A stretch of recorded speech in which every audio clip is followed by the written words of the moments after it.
जी। नमस्कार दोस्तों, आप देख रहे हैं हरिभूमि टीवी और मैं हूं आपके साथ मनोज वर्मा। हरियाणा की राजनीति से इस वक्त बड़ी खबर निकलकर सामने आ रही है। यह खबर इस बार किसी कांग्रेस नेता के पार्टी छोड़ने की नहीं है। यह खबर इनेलो से जुड़ी हुई नहीं है, बल्कि इस बार खबर है भाजपा से जुड़ी हुई। भाजपा के एक बड़े नेता ने अपनी सभी जिम्मेदारियों से, सभी पदों से और भाजपा की प्राथमिक सदस्यता से इस्तीफा दे दिया है। नेता कौन है इस वीडियो में आपको बताएंगे और इस्तीफा देने का कारण भी बताएंगे। इस्तीफा खास इसलिए भी है, ये खबर इसलिए चर्चा में भी है क्योंकि 17 जुलाई को प्रधानमंत्री नरेंद्र मोदी जींद आ रहे हैं रैली में। हाइड्रोजन ट्रेन का वो हरी झंडी दिखाएंगे, हाइड्रोजन ट्रेन को। और उससे 3 दिन पहले इन नेता ने अपना इस्तीफा दिया है, बाकायदा एक वीडियो भी जारी की है। दरअसल भारतीय जनता पार्टी के अनुसूचित जनजाति मोर्चा के प्रदेश महामंत्री है चंडीगढ़ में, मुकेश कुमार जंजोत्रा। उन्होंने पार्टी की सदस्यता, प्राथमिक सदस्यता और सभी पदों से इस्तीफा दे दिया है। यह इस्तीफा 28 जून को भिजवाया गया था चंडीगढ़ प्रदेश अध्यक्ष जितेंद्र पाल मल्होत्रा के पास। 28 तारीख से लेकर और आज तक मुकेश कुमार को मनाने की कोशिश की जा रही थी, लेकिन बात नहीं बन पाई। आज यानी कि 14 जून को दिल्ली से 3 दिन पहले इस्तीफे को सार्वजनिक किया गया है और एक वीडियो जारी की गई है। वीडियो में और इस्तीफे में साफ तौर पर लिखा है कि मेरा व्यक्तिगत कोई कारण नहीं है, व्यक्तिगत पार्टी में मान सम्मान था, लेकिन भारतीय जनता पार्टी अपने मूल विचारों से भटक गई है। एससी वर्ग के लोगों और गरीब मजदूर जो लोग हैं हरियाणा के, उनके हक में, उनके लिए पार्टी काम नहीं कर रही है। जो मूल विचारधारा थी उससे भारतीय जनता पार्टी भटक गई है। मुकेश कुमार जंजोत्रा ने हमें बताया कि वो अंतर्राष्ट्रीय वाल्मीकि आर्मी के एक बड़े पद पर हैं, प्रवक्ता भी हैं। और उसी आर्मी को जब मीटिंग होती है उस आर्मी की, तो देश के प्रदेश के अलग अलग हिस्सों में उनका जाना होता है। जब वहाँ पे वो वाल्मीकि समाज के लोगों की जो दुख है, जो उनकी बातें हैं, सुनते हैं, तो उनको अंदर से कचोटता है कि भारतीय जनता पार्टी उन लोगों के लिए वो काम नहीं कर पाई जो भारतीय जनता पार्टी ने चुनाव में वादे किए थे। ये एक बहुत बड़ा कारण है कि मुकेश कुमार पार्टी छोड़ रहे हैं। मुकेश कुमार मूल रूप से पानीपत के गांव बबैल के रहने वाले हैं और पूर्व में वो पानीपत के एससी मोर्चा के जिला अध्यक्ष भी रहे हैं। थानेसर में उनको चुनाव प्रभारी भी बनाया गया था। कई महत्वपूर्ण जिम्मेदारियां उनके पास थी। फिलहाल उनके पास चंडीगढ़ में एससी मोर्चा के प्रदेश महामंत्री की जिम्मेदारी थी, जिससे उन्होंने इस्तीफा दे दिया है। मुकेश जंजोत्रा भारतीय जनता पार्टी से करीब 15 साल से जुड़े हुए हैं, अलग अलग पदों पर जिम्मेदारी निभाई है।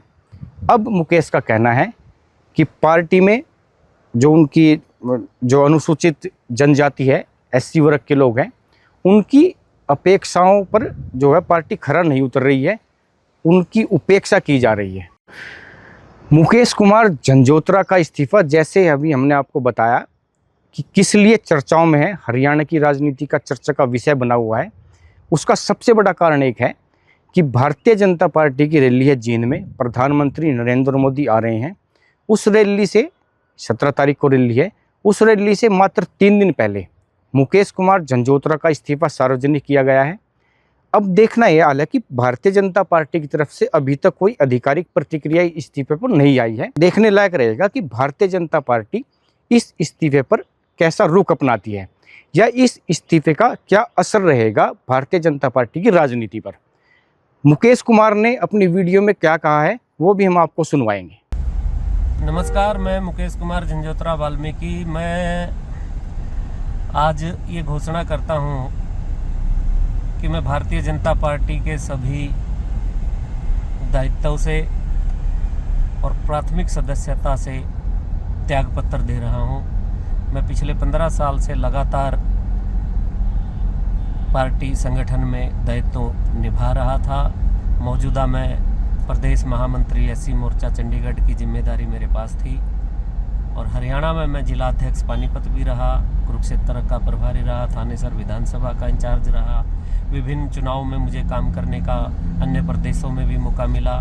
संगठन के लिए हमने दिन रात मेहनत की। हमने गरीब, किसान, मजदूर, छोटे व्यापारी सभी के बीच में जाके पार्टी के लिए समर्थन जुटाया और बार बार सरकार बनाने का काम जिससे हुआ। लेकिन अभी मैं देख रहा हूँ कि पिछले कई वर्षों से भारतीय जनता पार्टी अपने मूल सिद्धांतों से भटक चुकी है और जनता की अपेक्षाओं के अनुरूप कार्य नहीं हो रहे।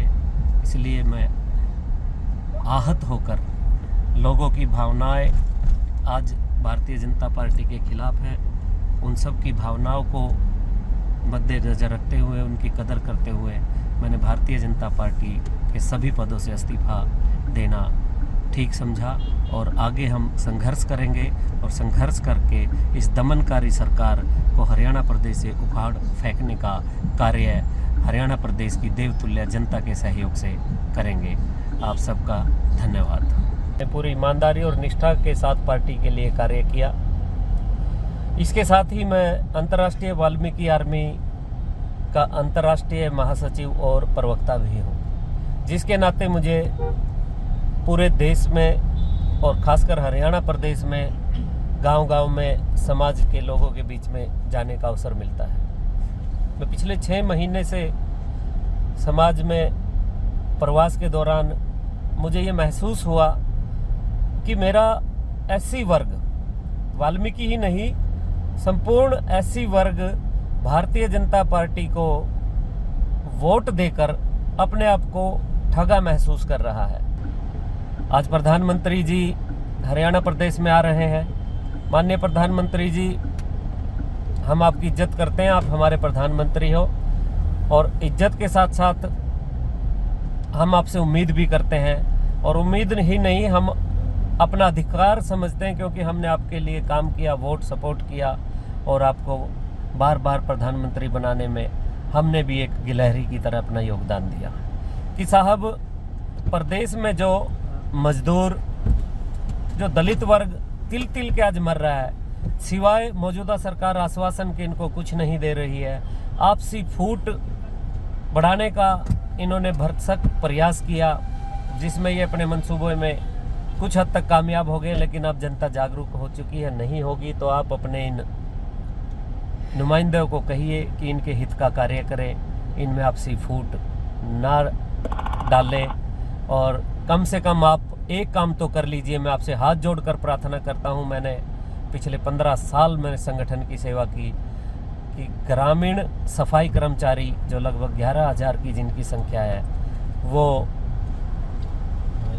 तिल तिल के मर रहे हैं, उनको तो रेगुलर कर दीजिए, जिससे वो अपने बच्चों का सम्मान पूर्वक गुजर बसर कर सके। अगर आज आप हरियाणा प्रदेश की धरा पर आकर, जींद की धरा पर इन 11,000 सफाई कर्मचारियों को रेगुलर कर देते हो तो मैं समझूंगा कि मेरे 15 साल का मेहनताना मुझे मिल गया और मैं हो सकता है कि खुले मंच से आपके लिए जयकारा लगाने पर फिर से मजबूर हो जाऊं। तो मेरा अनुरोध सीधे प्रधानमंत्री जी से है कि अगर आप अब भी कोई चिंता नहीं करेंगे, इनके हक और अधिकार को देकर नहीं जाओगे, तो मुझे लगेगा कि जो जन भावना है, भाजपा के प्रति जो गुस्सा है जनता का, वो जायज़ है और इसका खामियाजा आपको आने वाले चुनाव में भुगतने को मिलेगा, ऐसा मुझे प्रतीत होता है। धन्यवाद।